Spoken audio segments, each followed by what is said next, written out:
And I think that people without like black belt eyes, meaning like it's hard to really see what's going on. Like they might not know what to look for when determining how technical someone is or isn't. So it's a question I want to ask you, Joey, and then I'll answer my opinion. Like, what do you think? Like, how can you tell if someone's technical? Like, what do you look for to be like, oh yeah, that person's improved their technicality, they're a technical grappler?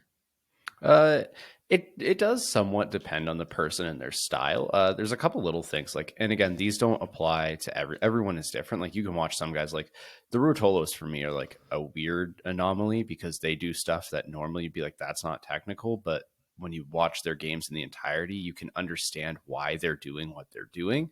So they're a bit of an exception. But what I generally look for when I'm determining if someone's technical is how much wasted movement do you have? Like, are you doing things that don't make sense, aren't contributing to you controlling the person or getting a better position? They're just wasted movements or movements that have no purpose.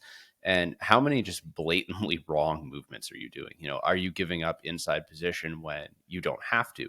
Are you chasing things that you don't have to get? Like, good example is like if you're on half guard bottom, if you're desperately reaching for an underhook and the guy's just repummeling on you, that's not very technical because you're not getting the underhook in a reliable and safe way without exposing yourself to danger that you don't need to be exposed to.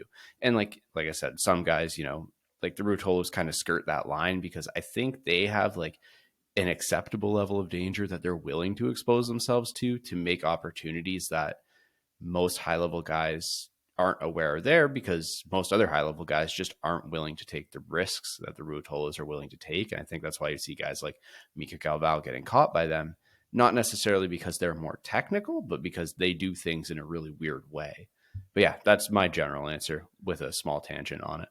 Yeah, I mean, what you said is exactly what I think. Like, if I watch like a black belt or whoever it is, and I see like they're kind of just winging things, and like their movements, their grips aren't like deliberate. I That's when I get the impression that they lack technicality. And when like you watch someone and every movement they do has a purpose, and and is like the path to get it, so like the objective is clear what their objective is as they're doing it, it's like you can tell their technicality. I think that you nailed it on the head with that example of the Rotolo brothers. And I don't mean this in a negative way, but when I watched them against Mika Galval, I could tell that Mika Galval was the more technical grappler. But the Rotolo brothers are just like, they are technical for sure, but they do things like very unorthodox and they leave themselves exposed. But because they have like so much athleticism and so much, they're so good at capitalizing, and they're like, what they do works really good for them. And it doesn't mean they're not technical, but when you watch Mika Galvao, it's like every movement he does has purpose. And it's like everything I see in my head, which I think he should do, that's what he's doing. So it's like really, yeah, it's really cool seeing the contrast in styles and how, if you, I don't know, I don't want to say lack technicality, but I can't find a better word. But if you do, like, you can make up for it with other attributes. I think that's what makes the Rutola brothers so dangerous. It's like they're not super traditional in what they're doing. So it's like really, you don't know. Yeah, you don't know what they're gonna do, and they just throw things at you. Like, yeah, it's really cool to watch. Well, that's what makes them so exciting to watch, right? Because you never know what they're going to do. And sometimes when they're doing stuff, I'm like, why would they do that? They're leaving themselves wide open, like you said, but they capitalize on it so quickly. They're so athletic and they've been doing it for so long that they're just amazing.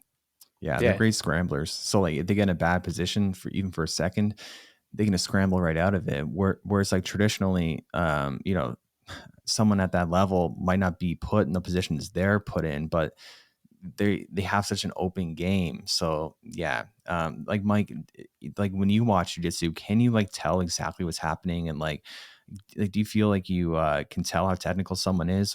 Not to the level that you guys are at, but I mean, yeah, like you said, when it's moves with purpose, that's when I can tell if they're technical. But like you said, Joe, you watch the Ruotolos and it just kind of throws everything out the window. They're all over the place, but they're so technical at the same time. But yeah, I can tell, not to the level you guys, but yeah, if I see somebody move with purpose, like you said, Mika Galval, everything he does, it's perfectly technical, supposed to do that every time.